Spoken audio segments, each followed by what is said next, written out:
National crush గా దేశవ్యాప్తంగా అభిమానులను సంపాదించుకున్న రష్మిక మందన ప్రస్తుతం కెరియర్ పరంగా అత్యంత బిజీగా ఉంది. టాలీవుడ్, కాలీవుడ్, బాలీవుడ్ లతో వరుస అవకాశాలు దక్కించుకుంటూ స్టార్ హీరోయిన్ గా తన స్థాయిని మరింత బలోపేతం చేసుకుంటుంది. 2025 సంవత్సరంలో ఏకంగా 5 సినిమాలతో ప్రేక్షకుల ముందుకొచ్చిన రష్మిక వాటిలో ఎక్కువ చిత్రాలు సూపర్ సక్సెస్ సాధించడంతో ఆమె క్రేజ్ మరో స్థాయికి చేరింది. కమర్షియల్ సినిమాలతో పాటు కంటెంట్ ఉన్న కథలను ఎంపిక చేసుకుంటూ ముందుకెళ్తున్న రష్మిక 2026లోనూ పలు భారీ ప్రాజెక్టులతో అలరించేందుకు సిద్ధమవుతుంది.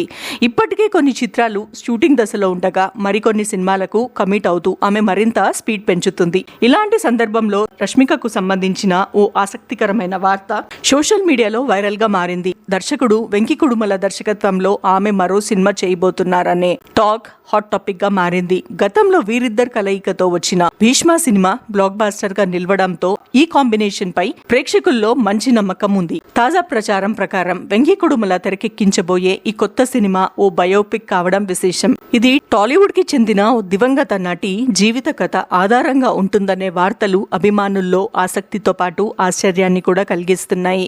ఈ బయోపిక్ ఎవరిదంటే ఒకప్పుడు తెలుగు, తమిళ చిత్రాల్లో నటించి చిన్న వయసులోనే మరణించిన నటి ప్రత్యూషది. కథను ఇప్పటికే రష్మిక విన్నారని, ఈ ప్రాజెక్ట్ కు ఆమె దాదాపు గ్రీన్ సిగ్నల్ ఇచ్చారంటూ ఇండస్ట్రీ వర్గాల్లో చర్చ జరుగుతుంది. ఈ వార్త తెలిసిన వెంటనే సోషల్ మీడియాలో భిన్నాభిప్రాయాలు వ్యక్తమవుతున్నాయి. కొంతమంది రష్మిక లాంటి టాప్ హీరోయిన్ ఇలాంటి ఛాలెంజింగ్ పాత్ర చేస్తే అది కెరియర్ కు ఫ్లాప్ అవుతుందని అంటుండగా, మరికొందరు మాత్రం కెరియర్ పీక్ స్టేజ్ లో ఉన్న సమయంలో ఇలాంటి సున్నితమైన బయోపిక్ చేయడం రిస్క్ కదా అని సందేహాలు వ్యక్తం చేస్తున్నారు. అయితే అధికారిక ప్రకటన వచ్చే వరకు ఈ వార్తలపై స్పష్టత రానుందా అనేది వేచి చూడాల్సిందే. ప్రత్యూష విషయానికొస్తే తెలంగాణలోని భువనగిరిలో మధ్యతరగతి కుటుంబంలో పుట్టి పెరిగిన ప్రత్యూష చిన్న వయసులోనే తండ్రిని కోల్పోయింది. తల్లి సరోజినీదేవి ప్రభుత్వ పాఠశాల ఉపాధ్యాయురాలు. చదువు సమయంలోనే మోడలింగ్ లో అడుగుపెట్టిన ఆమె ఉత్తమ స్మైల్ విభాగంలో అవార్డు కూడా గెలుచుకుంది. 17 ఇయర్స్ వయసులోనే సినిమా పరిశ్రమలోకి అడుగుపెట్టి 1998 నుంచి 2002 వరకు